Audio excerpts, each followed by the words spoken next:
Member Michael Woodhouse. Thank you, Mr. Chairman.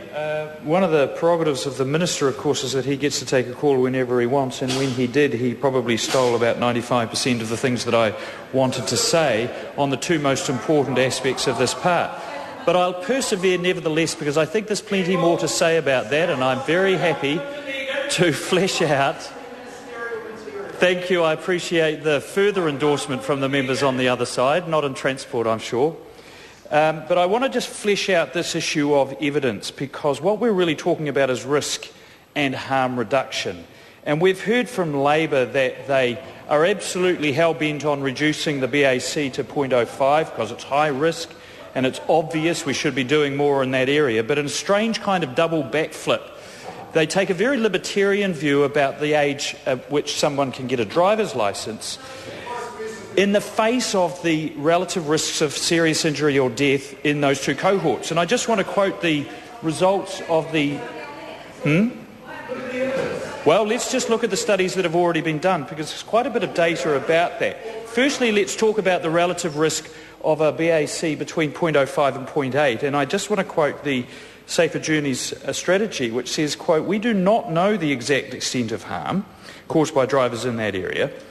However, between 2004 and 2008, we estimate that adult drivers with a BAC of that range are responsible for at least 7 deaths, 45 serious injuries." So we're talking about less than 2 deaths a year in people who have had alcohol in their system of that range. It doesn't say whether or not that actually caused the fatal accident.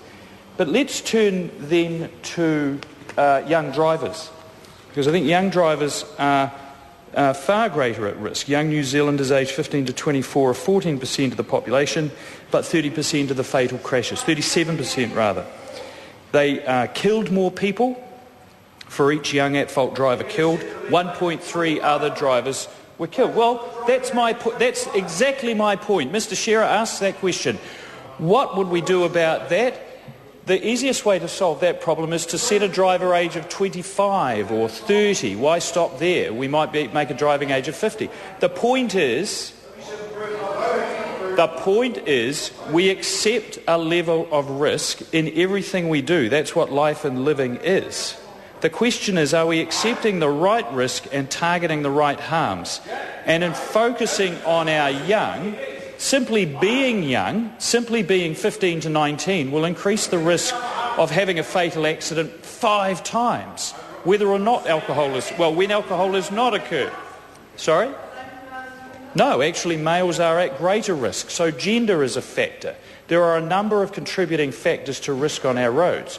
What this bill does is target that specific risk and increases the driving age. I mean, I don't know how many studies there are about the development of the prefrontal cortex in young males, but the paradox to the driving age is we know that the younger you are, the greater at risk you are, but the only way one can learn to drive is by doing it, by gaining that experience. So that's the paradox that the government has. I think it's set a very, very good balance in both increasing the driver age and increasing the number of supervised hours that are required before one gets a full licence. And I'm absolutely amazed that Labor is opposing this. More dog whistle politics, I suspect.